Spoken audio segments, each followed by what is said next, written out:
be doing an educational lesson on the footprint cycle. So the footprint cycle is made up of these 5 elements, and I'll be going through each one of these here in detail in the next few slides. The footprint cycle. So let's just paint a picture on the footprint cycle. So it's a rainy day and you go outside and you see all these markings on the floor. So you know that there were people there before.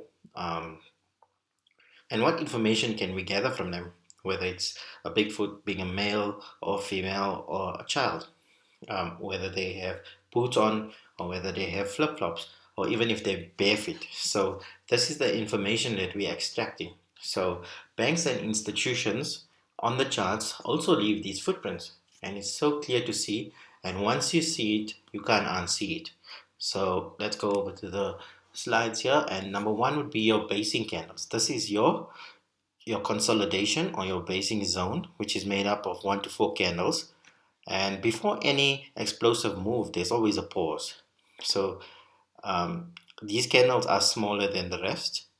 The range gets tight, made up of 1 to 4 candles, and this is where institutions are. This is where institutions want to be at that specific price level.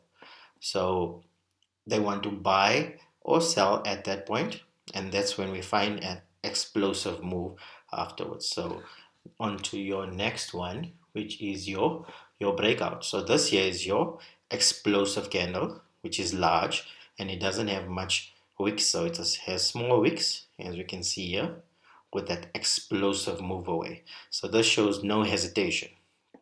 So that's the footprint that institutions leave behind: your basing and your explosive move away. Your basing and your explosive move away. Right? On to your third one, which is your unfilled orders. So banks and institutions like this price level to sell at. So price will act like a magnet. So these are the banks, and we're looking for a pullback because they left orders. So not everybody got filled at this point.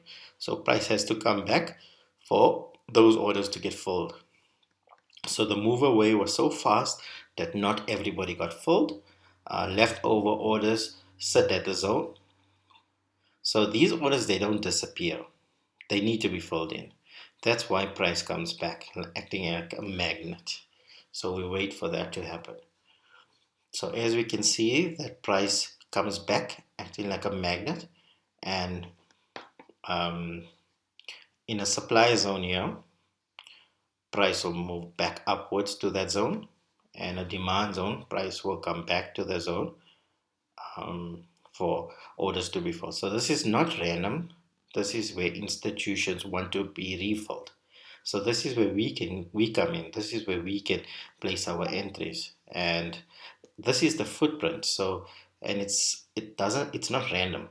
This happens all the time, and once you see it, this is where we can take our trade. So number 5 would be your second move. This is where we come into play, and this is where we take our entries. So it's quite systematic. So this is our systematic approach.